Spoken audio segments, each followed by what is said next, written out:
Hi there everyone, my name is Neil Welch, and today we're going to work on flexibility exercises modeled after Paul DeVille's fantastic book called The Universal Method for Saxophone.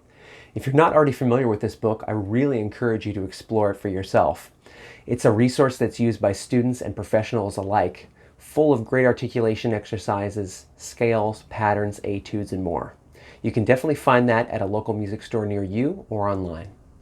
For today's tutorial, you'll need a PDF which goes along with our video here. You can find that below, or you can find that at neilwelch.com/lessons. Looking at our tutorial now, we're going to start at letter A. The tempos I've got written here are quarter note equals 72 up to quarter note equals 92. The reason I'd like to keep it slow is because I intend for this to be a nice warm-up for us. To begin, we're going to start at quarter note equals 72 and work with a dynamic level of mezzo forte. My altos are going to be in G with one sharp, and my tenors will be in C. No sharps, no flats. 1, 2, 3.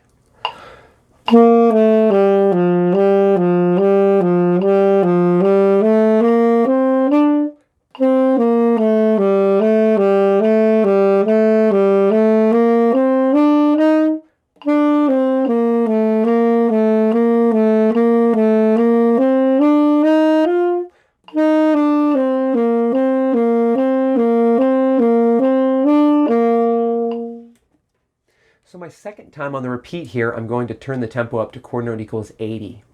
I'd like you to notice right off the bat that we have a slur mark over our single measures. So we should be playing this phrase nice and long. And when we re-enter with our articulation, make sure that you're not giving an accent on that re-entry. It should sound as though the phrase just begins anew with a nice, even, steady sound. So now we're at quarter note equals 80. Second time here at letter A. 1, 2, and 3.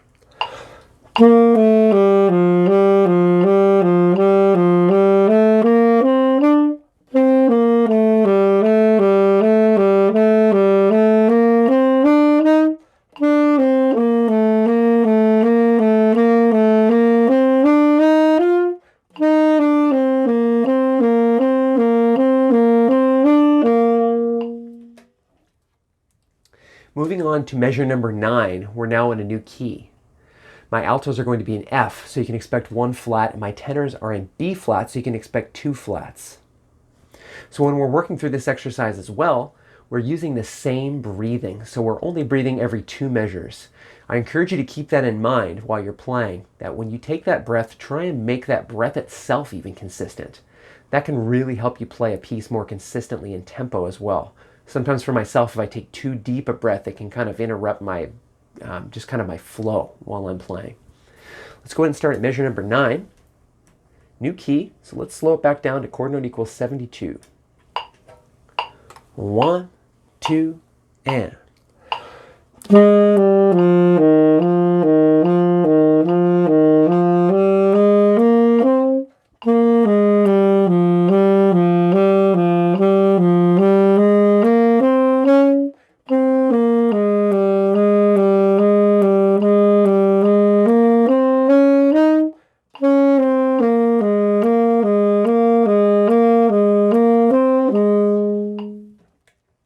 So our second time now, let's do it back up at quarter note equals 80. Now even though we've got a new key, we need to make it sound like to ourselves and to a listener that nothing has changed.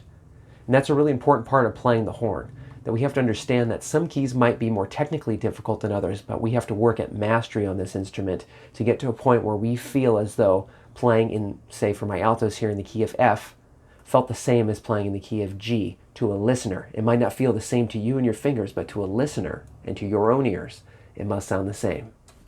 So here we go, at quarter note equals 80. Let's do this at a mezzo forte dynamic again. 1, 2, and.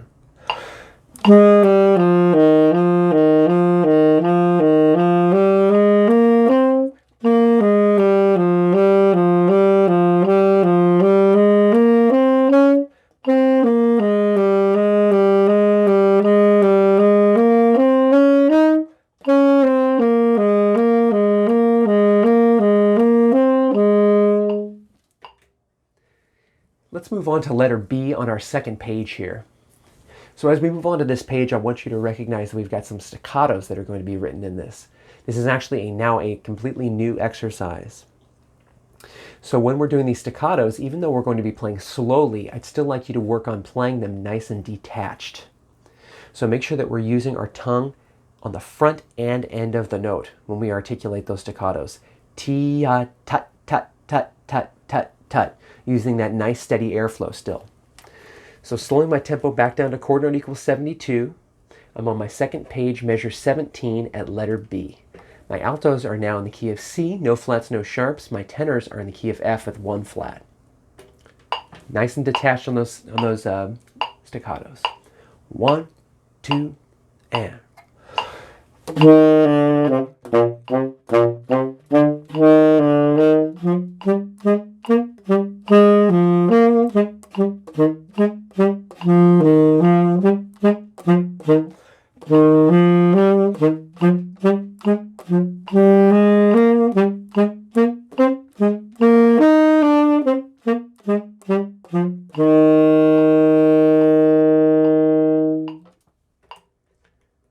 Let's turn our metronome back up to chord note equals 80 now, still working to keep those staccatos nice and detached.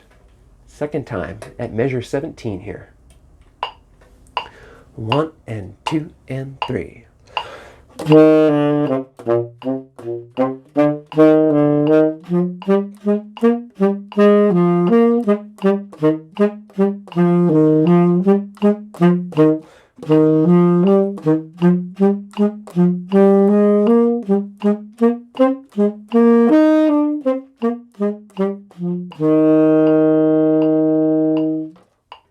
So that second time there I played much more quietly, which I encourage you to work on adding some dynamic variation during your warm-ups as well. Let's move on to measure number 25. So my altos are going to be in B flat major with 2 flats, and my tenors will be in E flat major with 3 flats. Now working for my tenors to expand into the upper register. Back to chord note equals 72, still with my nice detached staccato eighth notes. 1 and 2 and 3.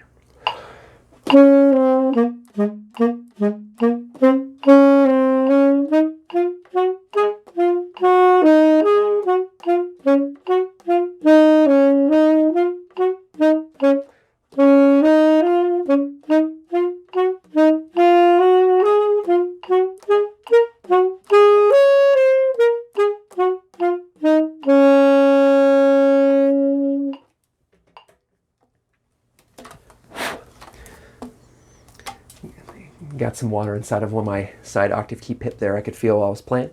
Let's do it the second time now. So we're at chord note equals 80.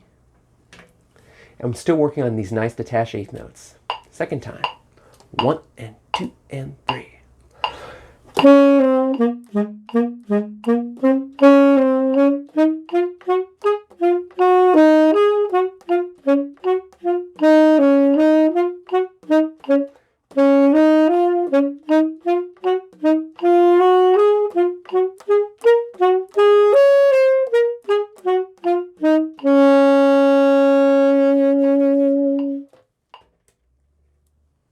I hope you enjoyed playing our flexibility exercises today.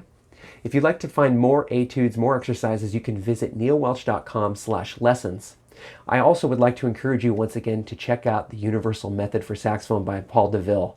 It's a fantastic resource, and I think it's really going to add a lot to your playing and give you plenty of material to work on over the years. Thanks so much, everybody. I appreciate you joining me for the tutorial today. Thank you.